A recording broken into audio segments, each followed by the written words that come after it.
Seorang perawat Rumah Sakit Royal Surabaya yang tengah hamil 4 bulan meninggal dunia diduga terpapar COVID-19. Sejumlah rekan perawat tak kuat menahan tangis melihat jenazah Ari Puspitasari.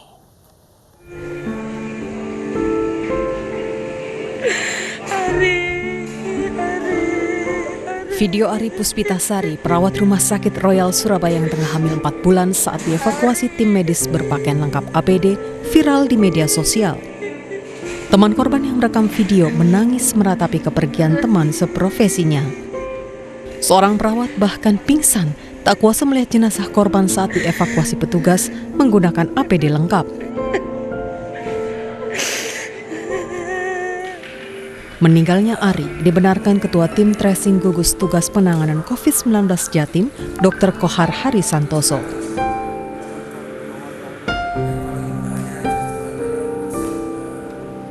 Sampai saat ini sebenarnya data tentang apakah yang saya confirm untuk sejarahnya belum ada. Memang dilihat bahwa itu terjadi karena COVID, tapi belum ada data yang memastikan bahwa ini apakah belum confirm COVID belum ada. Meninggalnya perawat Rumah Sakit Royal Ari Puspitasari menambah deretan panjang tenaga medis di Indonesia yang gugur karena tertular virus corona atau COVID-19. Dari Surabaya, Rahmat Ilyasan, iNews melaporkan. Ya, pemirsa, kembali seorang pasien yang positif terpapar virus COVID-19 menolak dievakuasi. Di Garut, Jawa Barat menolak naik ambulans saat dievakuasi dan memilih mengendarai motornya ke rumah sakit. Assalamualaikum warahmatullahi wabarakatuh. Sumur demelah nepi ka kieu pasien ditungguan saengap-engap ini serangan karena motor tah ieu pasien eta gering jelema teh. Petugas kesehatan dari dalam ambulans merekam pasien positif COVID-19 yang enggan dijemput sesuai protokol kesehatan. Pasien memilih ke rumah sakit dengan mengendarai sepeda motor. Ini baru pertama kali saudara-saudara. Kita sudah siap siaga dengan APD lengkap yang luar biasa.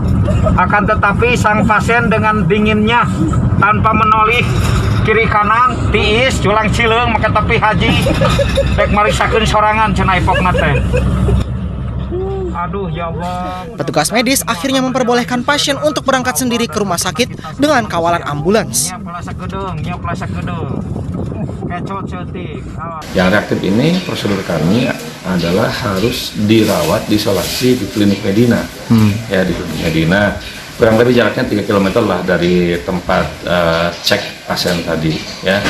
Ya memang ya saya juga nggak tahu alasannya apa, tapi dia pakai motor karena memang sehat ya, kadang sehat, dan kita juga sebut itu adalah OTG. Dia pergi ke Medina dan sekarang sudah dilakukan isolasi. Sebelumnya pemerintah Kabupaten Garut melakukan tes massal di sejumlah lokasi keramaian. Jika hasil tes reaktif ataupun positif, pemerintah kabupaten meminta masyarakat kooperatif saat dijemput tim medis sesuai protokol kesehatan COVID-19. Dari Garut, Jawa Barat, Iis Solihin, iNews melaporkan.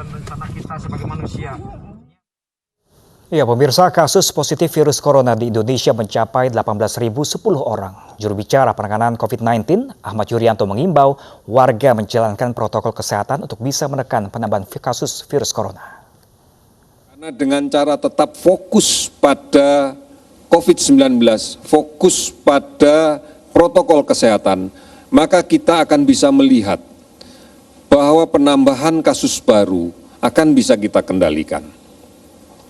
Dan tentunya secara sistematis nanti akan semakin menurun. Dan ini pun juga dimaknai bahwa kasus kematian pun juga akan semakin bisa kita turunkan. Ini hanya bisa kita lakukan kalau kemudian kita secara lebih masif lagi melakukan pemeriksaan, secara lebih agresif lagi melaksanakan penelusuran kontak, dan secara ketat dan disiplin melaksanakan isolasi diri. Saudara-saudara, sampai dengan hari ini kita sudah melakukan pemeriksaan spesimen sebanyak 190.660 dari 143.035 orang. Dari pemeriksaan ini kita dapatkan data-data kenaikan sebagai berikut. Untuk konfirmasi COVID-19 positif naik sebanyak 496 orang. sehingga menjadi 18.010 orang. Kasus sembuh meningkat 195 orang menjadi 4.324 orang. Kasus meninggal 43 orang sehingga menjadi 1.191 orang. Sudah 389 kabupaten kota di 34 provinsi yang terdampak. Kita ke ibu kota, pemirsa. Ratusan pedagang kembali memadati pasar Tanah Abang. Mereka nekat berjualan karena kebutuhan ekonomi. Petugas Satuan Polisi Pamong Praja menertibkan pedagang yang masih mengabaikan aturan PSBB. Nggak tahu ntar besok nggak boleh buka atau gimana kita mau 5 hari lagi lebaran. Itu makan pakai apa saya, Pak? Ya, sama, Bu. Ani adalah salah satu pedagang yang ikut ditertibkan petugas Satpol Pamong Praja. Pedagang pakaian di pasar Tanah Abang ini hanya bisa pasrah saat tokonya dipaksa tutup. Nggak laku, 2 sepotong lakunya. Pakai apa beli beras saya? Biasanya saya nggak buka-buka. Apalagi saya udah tua nggak buka-buka. Saya baru 3 hari buka baru. Ani tidak sendiri. Petugas Satpol Pamong Praja juga menutup puluhan toko dan ratusan lapak pedagang kaki lima yang nekat berjualan di Tanah Abang. Pedagang nekat berjualan karena kebutuhan ekonomi. Jelang Hari Raya Lebaran menjadi tempat pedagang untuk meraup untung. Allahu Akbar.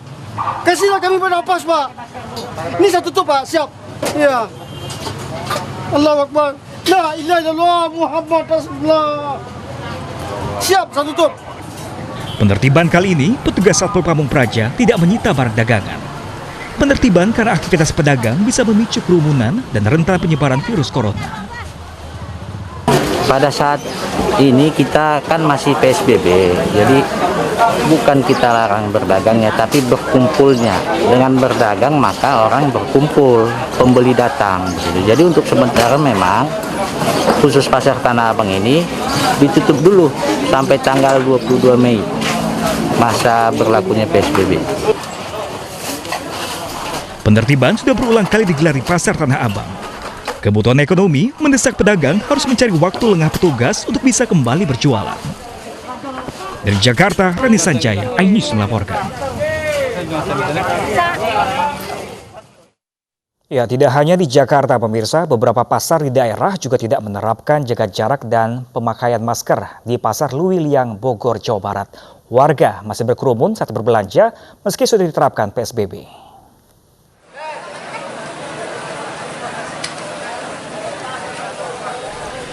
Jelang Lebaran, warga berbondong-bondong membeli kebutuhan pokok di Pasar Luwiliang, Kabupaten Bogor, Jawa Barat.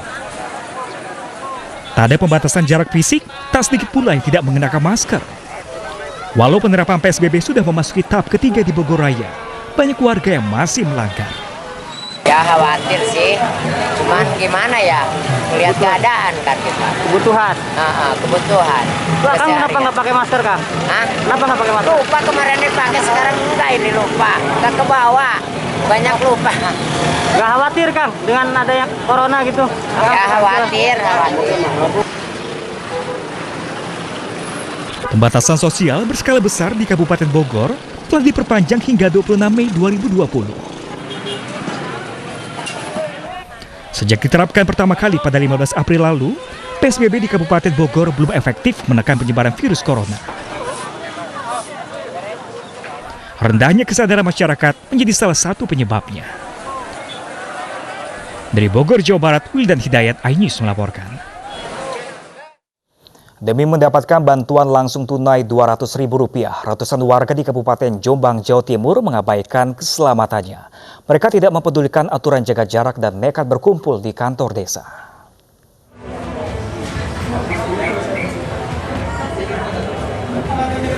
Beginilah suasana antrian bantuan langsung tunai BLT dari Provinsi Jawa Timur di kantor desa Sumbermulyo, Kecamatan Jogoroto, Kabupaten Jombang. Tanpa mempedulikan bahaya tertular virus corona, warga saling dorong dan berdesakan satu dengan yang lainnya. Bahkan seorang ibu yang membawa anak kecil pun menangis terjepit di tengah antrian.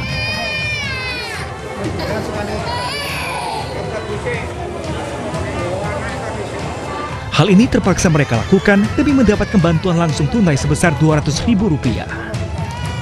Meski uang yang didapat tidak besar, warga tetap nekat antri karena hasil pendapatan yang mereka terima selama pandemi makin menurun. Ya, alhamdulillah senang. Dapat berapa ini? 200. Cukup buat kebutuhan sehari-hari? Alah ya, cukup saja. Terima kasih. Berdasarkan data pemerintah, Desa Sumbermulyo, total ada 500 orang warga yang antri mendapatkan BLT dari pemerintah Provinsi Jawa Timur. Dari Jombang, Jawa Timur, Mukhtar Bagus, iNews melaporkan. Ya, pemirsa, adu mulut dan saling berdesakan antar warga mewarnai antrian pembelian sembako di Pasar Murah Gor Mini Pancing, Kota Medan. Sementara ratusan warga lainnya berebut mendaftar bantuan sosial tunai dengan mengabaikan protokol kesehatan.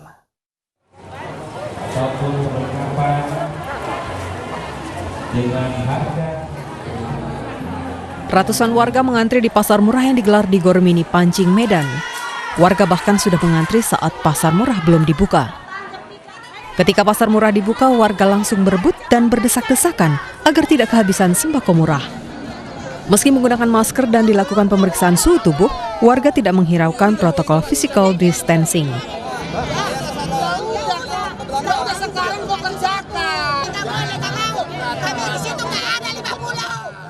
Sejumlah warga ada yang adu mulut dengan panitia karena kecewa dengan pelayanan panitia pasar murah.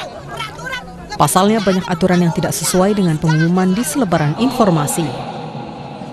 Kami di sini warga resah. Ya kalau memang tidak diperdagangkan, tidak usah dibuat brosur. Jadi rakyat Sumatera Utara tidak merasa dibodoh-bodohi dengan brosur itu. Kalau memang tidak ada, tidak ada. Nah, kami datang ke sini karena ada brosur dan di situ dikatakan jual beras bla bla bla bla. Nah, kami datang untuk membeli, bukan meminta-minta.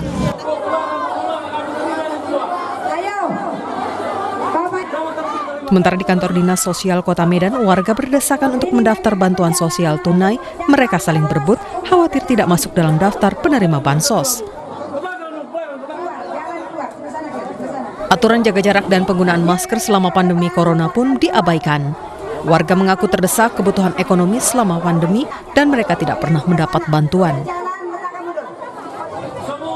Pemerintah Kota Medan mendapat kuota bantuan sosial sebanyak 63.155 kepala keluarga. Bantuan dari Kementerian Sosial itu masih tersisa 3.000 kepala keluarga. Aspirasi masyarakat yang datang mendaftar ke Dinas Sosial ini, tetapi secara dominan saya melihat mereka ini umumnya ingin memperoleh bantuan sosial tunai yang bersumber dari PBN melalui Kemensos RI. Mengisi kuota ini sesuai dengan petunjuk yang ada, sesuai dengan surat Menteri Sosial RI ya, sesuai dengan pengarahan-pengarahan juga melalui telekonferensi. Yang pertama sebenarnya ada DTKS.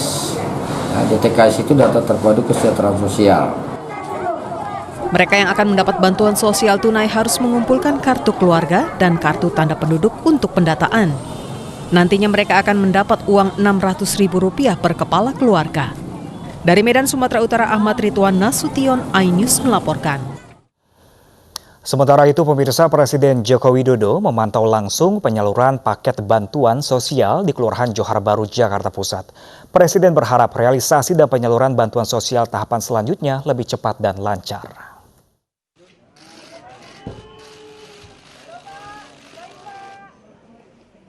Presiden Joko Widodo Senin pagi meninjau penyaluran paket bantuan sosial kepada masyarakat terdampak COVID-19 di Kelurahan Johar Baru, Jakarta Pusat.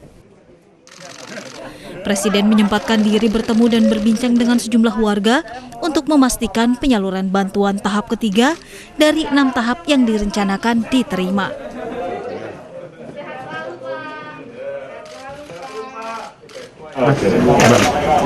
Boleh. Yang pertama pakai tas, yang kedua beras, yang ketiga belum.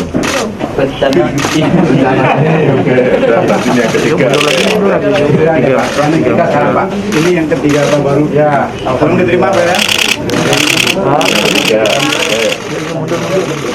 Yang keempat setelah diterima. Presiden berharap realisasi dan proses penyaluran bantuan sosial tahapan selanjutnya dapat lebih cepat dan lebih lancar lagi.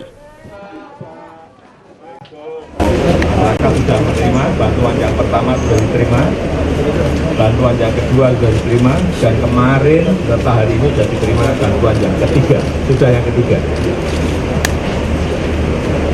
Dan kita harapkan nanti untuk selanjutnya akan menjadi cepat dan lebih lancar lagi. Nah, saya itu yang bisa saya sampaikan. Untuk di Kelurahan Johar Baru sendiri diketahui penerima bantuan sosial tercatat sebanyak 7.557 keluarga yang bermukim di 21 rukun tetangga. Dan hingga kini untuk DKI Jakarta, pemerintah telah menyalurkan bantuan sosial tahap ketiga bagi 961.000 keluarga dari target 1.215.237 penerima. Dari Jakarta, Naila Azmi, Senjli Help Kris, iNews melaporkan. Ya, pemirsa, Badan Penelitian dan Pengembangan Pertanian Kementerian Pertanian akhirnya mematenkan 3 produk antivirus corona berbasis tanaman atsiri. Ketiga produk ini dianggap ampuh menangkal sejumlah virus influenza.